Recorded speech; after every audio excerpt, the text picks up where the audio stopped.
5000 साल पहले पांडवों और कौरवों के बीच कुरुक्षेत्र में हुई लड़ाई सबसे भीषण लड़ाई थी। कोई भी निष्पक्ष नहीं रह सकता था। आप या तो कौरवों की ओर हो सकते हैं या पांडवों के पक्ष में। सैकड़ों राजा किसी न किसी पक्ष से लड़ाई में शामिल हो गए,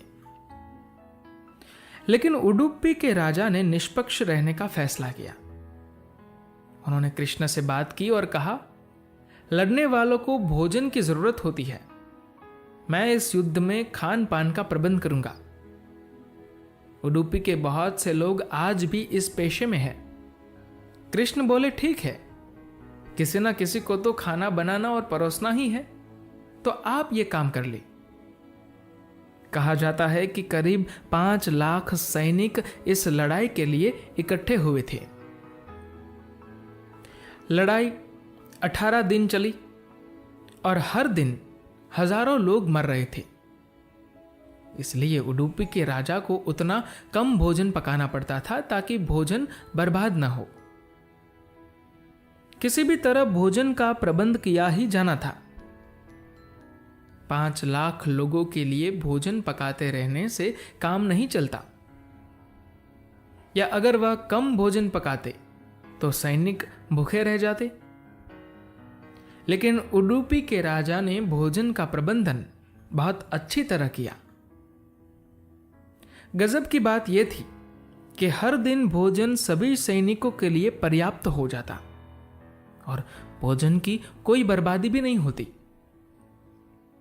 कुछ दिन बाद लोग हैरान होने लगे कि वह बिल्कुल सटीक मात्रा में भोजन कैसे पका पा रहे हैं।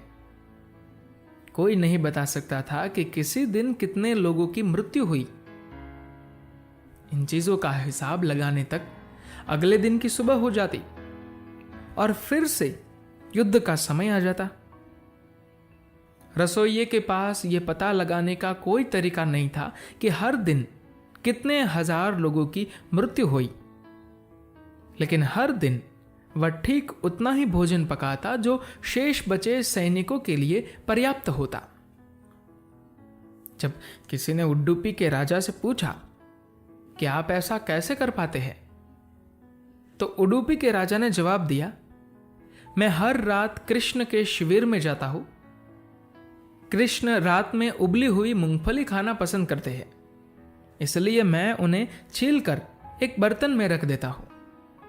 वह कुछ ही मूंगफली खाते हैं। उनके खाने के बाद मैं गिनती करता हूं कि उन्होंने कितनी मूंगफली खाई। अगर उन्होंने 10 मूंगफली खाई तो मुझे पता चल जाता है कि अगले दिन 10,000 लोग मर जाएंगे। इसलिए अगले दिन दोपहर के भोजन में मैं 10,000 लोगों का खाना कम कर देता हूं।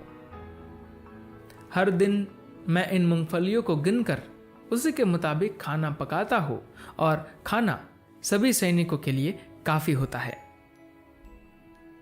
धन्यवाद।